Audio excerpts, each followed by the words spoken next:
Bonjour à toutes et à tous.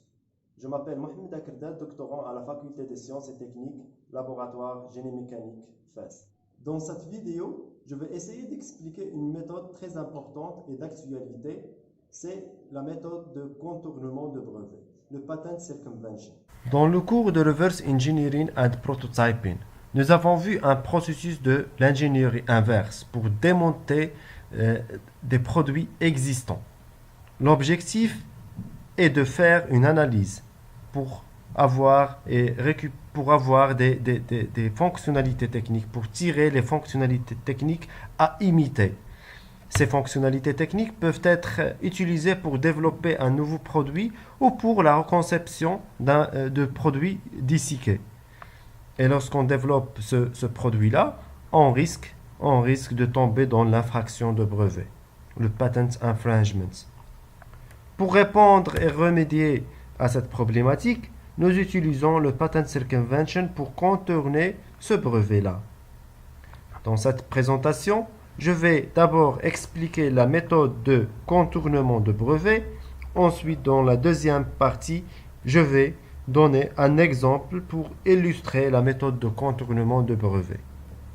Qu'est-ce que ça veut dire déjà un brevet? Selon l'Organisation mondiale de la propriété intellectuelle, le brevet est un droit exclusif accordé pour une invention. En d'autres termes, un brevet est un droit exclusif sur un produit ou un processus qui fournit généralement une nouvelle façon de faire ou offre une nouvelle solution technique à un problème. Pour obtenir un brevet, les informations techniques relatives à l'invention doivent être divulguées au public dans une demande de brevet. En général, un brevet est un titre de propriété industrielle qui donne à la personne physique ou l'entreprise le droit de jouir de l'invention et aussi d'interdire à toute autre entité d'exploiter ce même brevet. Passons maintenant à la structure de brevet. Un brevet contient essentiellement des informations sur l'invention, telles que le numéro de brevet, le résumé, la description de brevet et aussi les revendications. Et on peut trouver d'autres informations techniques sur le brevet. La partie la plus importante dans le brevet est les revendications. Donc, c'est quoi la définition de revendication? Les revendications font partie de brevets qui définit l'étendue de la protection juridique recherchée pour une invention. La description et les dessins servent à interpréter les revendications. En général, les revendications sont les fonctionnalités techniques de système. On trouve deux types de revendications, les revendications indépendantes et les revendications dépendantes. Les revendications indépendantes contient les caractéristiques principales de l'invention. Toute revendication indépendante peut être suivie d'une ou de plusieurs revendications dépendantes relatives à des aspects particuliers de l'invention. Nous avons bien compris maintenant qu'est-ce que ça veut dire un brevet et aussi la structure d'un brevet. Et donc, on va passer pour définir le patent circumvention ou le contournement de brevet. Selon la littérature, le contournement de brevet est utilisé pour concevoir une solution similaire basée sur un brevet concurrent, mais non équivalent au brevet existant. Donc, il y a plusieurs avantages de cette technique-là. Donc, premièrement, il va réduire les coûts de recherche et développement. Et aussi, les entreprises pourraient utiliser cette technique pour améliorer leur propre stratégie de protection des brevets et aussi éviter d'être conçus par d'autres concurrents. Donc voilà un exemple qui montre le contournement d'une machine. La figure à gauche montre un brevet d'une machine de moulage par injection. Et après le contournement de ce brevet-là, donc, ils ont conçu une machine de moulage par injection avec d'autres fonctionnalités techniques par la méthode de patent circumvention. Et donc, ils ont obtenu un brevet contourner. Il existe plusieurs processus de contournement de brevets dans la littérature. Je présente dans ce slide une architecture simplifiée de processus de contournement de brevets. Ce processus est constitué de 4 phases essentielles: Initial Problem Description, Problem Identification, Problem Solving and Specific Solution. Dans les slides qui suivent, je vais expliquer chaque phase de ce processus. Commençons par la première phase, Initial Problem Description. Cette phase-là contient 4 étapes essentielles. La première étape est Initial Problem Statements. Cette première étape consiste à énoncer le problème initial. C'est-à-dire, si on veut contourner un système breveté, donc il faut définir premièrement la fonctionnalité principale et les défauts du système, ainsi les composants de notre système et les ressources potentielles qui peuvent être utilisées dans les étapes futures, y compris les ressources de temps, les ressources d'espace et les ressources fonctionnelles.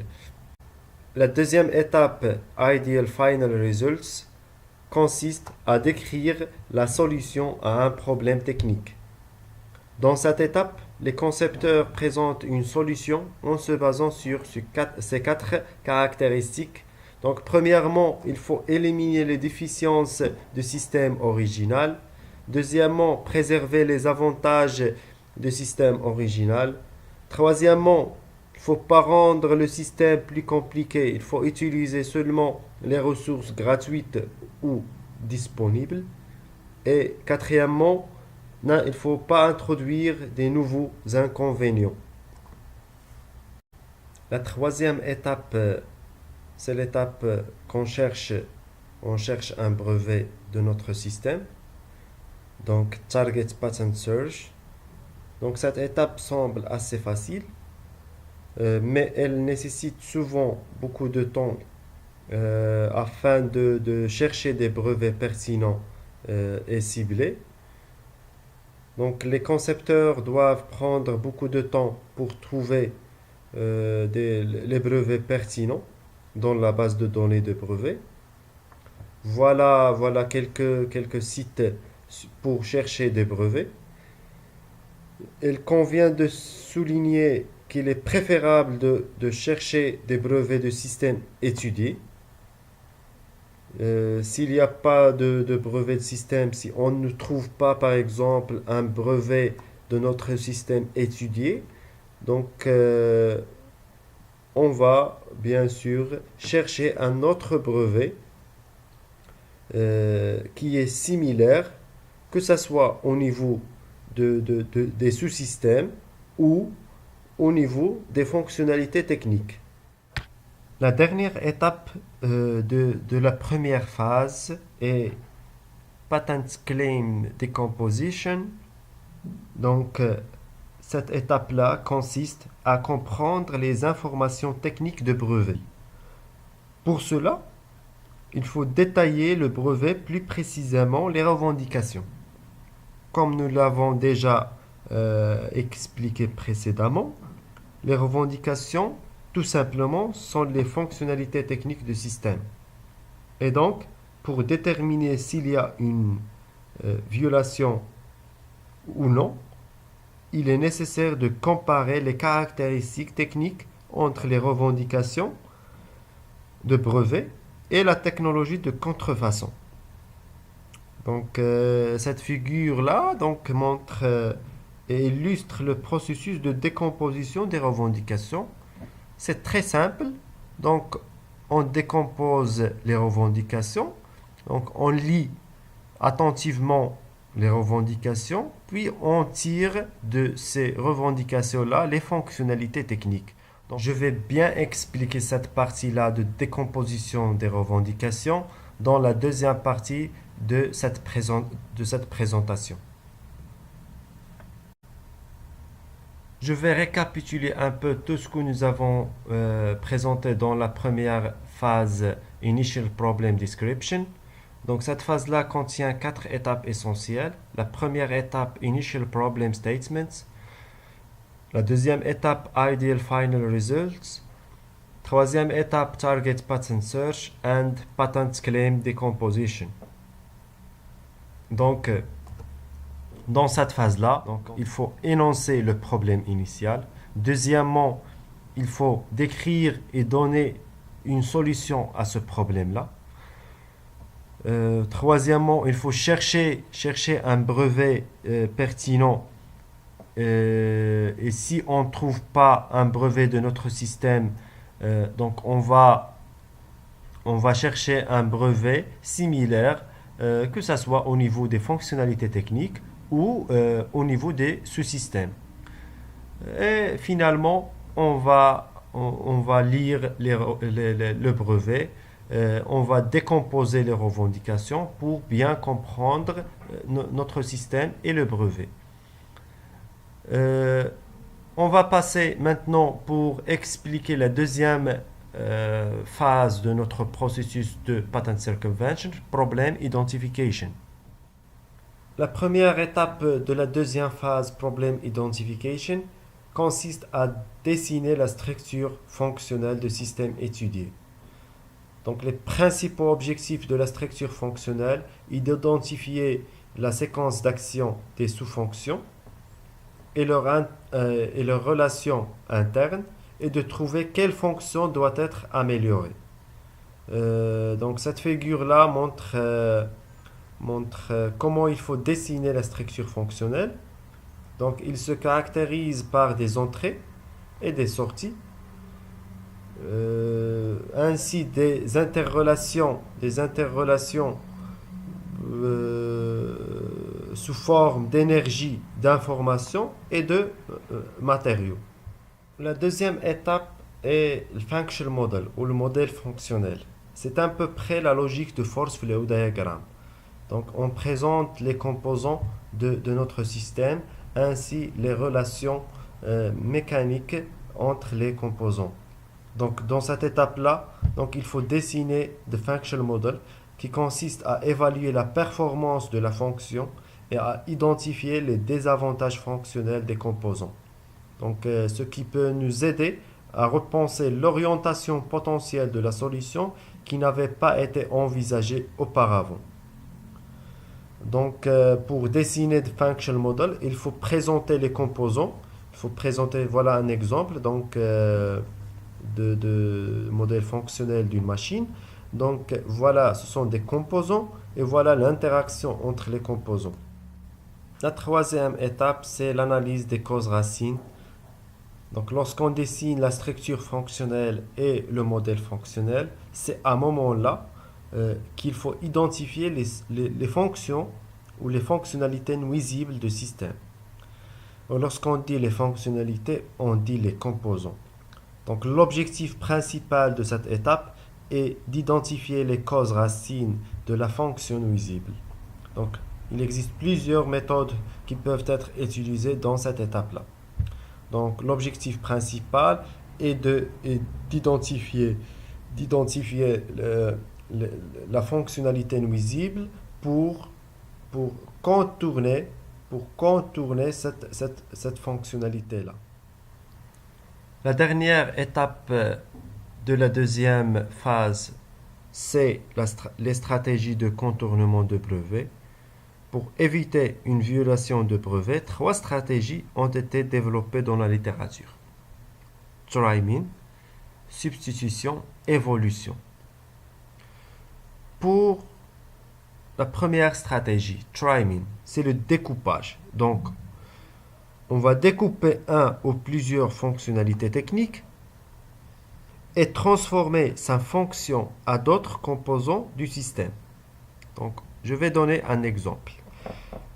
Donc, on a, avant le contournement, on a les fonctionnalités techniques de brevet A plus B plus C plus D. Donc, et après le contournement, nous trouvons les fonctionnalités suivantes. A plus B plus C2.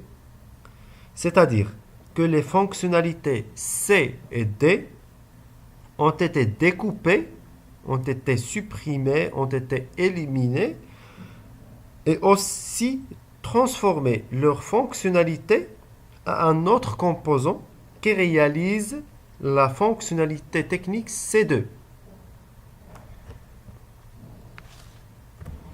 La deuxième stratégie est la substitution, c'est-à-dire remplacer un ou plusieurs fonctionnalités techniques avec une solution existante d'une autre technologie et qui réalise la même fonction. Comme vous voyez, donc la fonctionnalité D avant le contournement a été remplacée par la fonctionnalité E après le contournement. Et la dernière stratégie, évolution, donc évoluer un ou plusieurs fonctionnalités techniques pour obtenir la même fonction. Donc la fonctionnalité C a été évoluée pour devenir C'. Et donc maintenant le concepteur doit choisir la stratégie de contournement de brevet pour l'utiliser dans l'étape suivante. À ce stade-là, nous avons dessiné la structure fonctionnelle et le modèle fonctionnel de notre système étudié et le brevet. Aussi, nous avons cherché les causes racines et les fonctionnalités nuisibles et nous avons choisi la stratégie de contournement. Maintenant, on va aller chercher la solution à notre problème, la solution technique à notre problème en utilisant seulement la stratégie de contournement de brevet Try-Min, le découpage, parce que elle est simple, elle est forte. La première étape de la troisième phase problem solving, donc c'est le Try-Min, le découpage. Donc maintenant, dans cette phase, ou dans cette étape-là, l'objectif est de trouver des solutions aux problèmes tirés dans les étapes précédentes. La méthode la plus efficace pour contourner les brevets est la méthode de Try-Min, le découpage. Il consiste à découper une ou plusieurs fonctionnalités techniques et transformer sa fonction à un autre composant de système. En d'autres termes, le principe sous-jacent de découpage pour la conception de brevets est celui qui élimine une ou plusieurs caractéristiques techniques et redistribue leurs fonctions utiles parmi les composants restants dans le système. Découper la fonction est réalisé par trois éléments: le porteur de fonction, l'objet de la fonction et le principe d'action entre eux. Voilà, il y a plusieurs principes pour la coupe, y compris trois règles essentielles, la règle A, la règle B et la règle C. Comme j'ai dit, il y a trois éléments qui réalisent la fonction. On a le porteur de la fonction, l'objet de la fonction et l'action entre eux. Voilà. La règle A, qu'est-ce que ça veut dire la règle A? Pour le Try-Min, pour le découpage. Donc on va découper la règle A. On va découper où le porteur de fonction peut être coupé si l'objet de la fonction est coupé. Je répète, le porteur de la fonction peut être coupé si l'objet de la fonction est coupé. La règle B. Le porteur de la fonction peut être coupé si l'objet de la fonction peut effectuer lui-même la fonction utile.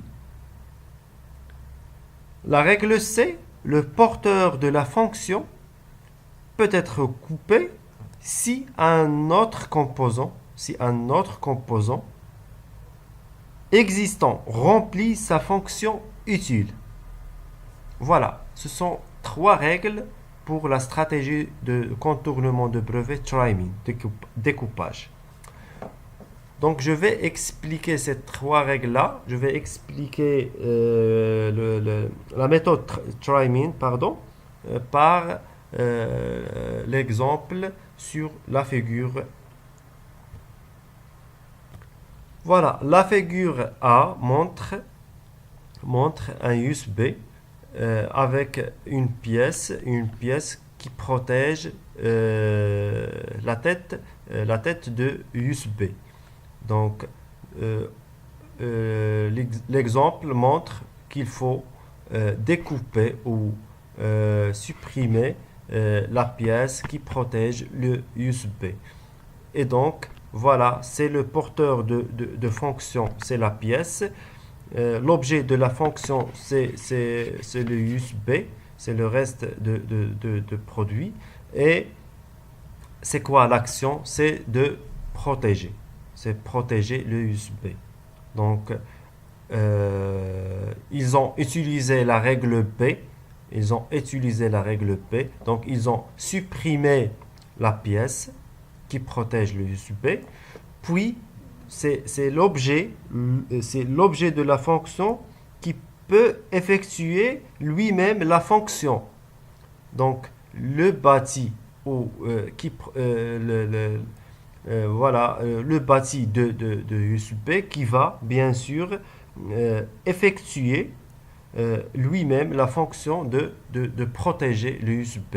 Donc, et voilà, la figure B montre plusieurs produits qui montrent que le bâti qui protège la tête de USB. Dans l'étape précédente, Try-Me, les concepteurs ont développé, bien sûr, un concept selon la méthode de contournement de brevet. Bien sûr, ce concept-là a plusieurs problèmes, que ce soit des problèmes physiques ou des problèmes d'ingénierie. Et donc, pour résoudre ces problèmes-là, ou ces contradictions, en utilisant la méthode de Trees, qui est développée par l'ingénieur soviétique Alchorov en 1946. Donc cette méthode-là consiste à répondre aux problèmes de contradiction. Ces contradictions peuvent généralement être divisées en deux types, des contradictions d'ingénierie et des contradictions physiques.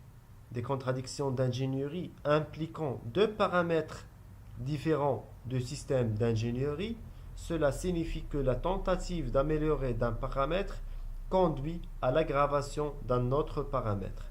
Et pour les contradictions physiques, ce qui signifie deux exigences opposées sur un paramètre du système d'ingénierie. Voilà un site qui montre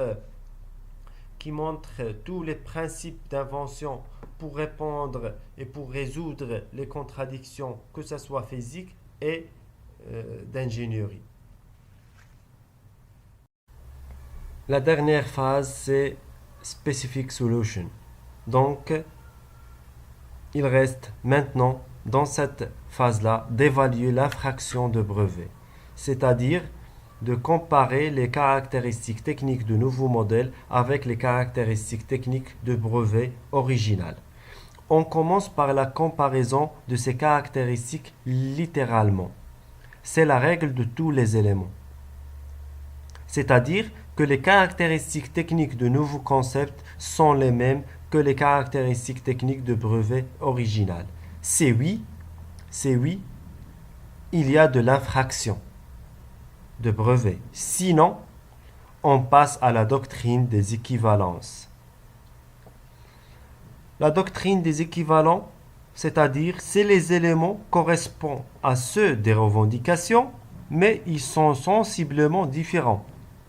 Selon la doctrine des équivalents, la comparaison n'est pas seulement littérale, mais elle doit également comparer toutes les composantes de l'objet accusé avec celles de l'objet protégé par brevet, pour avoir si un ou plusieurs éléments sont égaux ou non.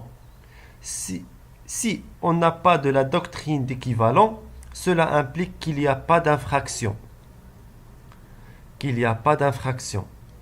Si oui, on passe à l'estoppel. Qu'est-ce que ça veut dire l'estoppel ou la règle de l'estoppel? Les demandeurs ou les concepteurs ne possèdent pas les droits de transformation de brevet. Si oui, on n'a pas d'infraction. Sinon, on tombe dans l'infringement.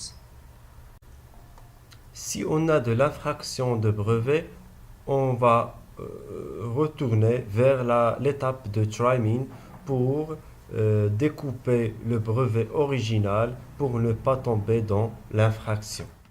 Lorsqu'on vérifie qu'on n'a pas d'infraction de brevet, à ce moment, on utilise des méthodes de fabrication pour construire notre concept.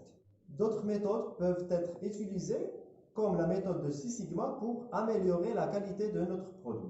Merci pour votre attention.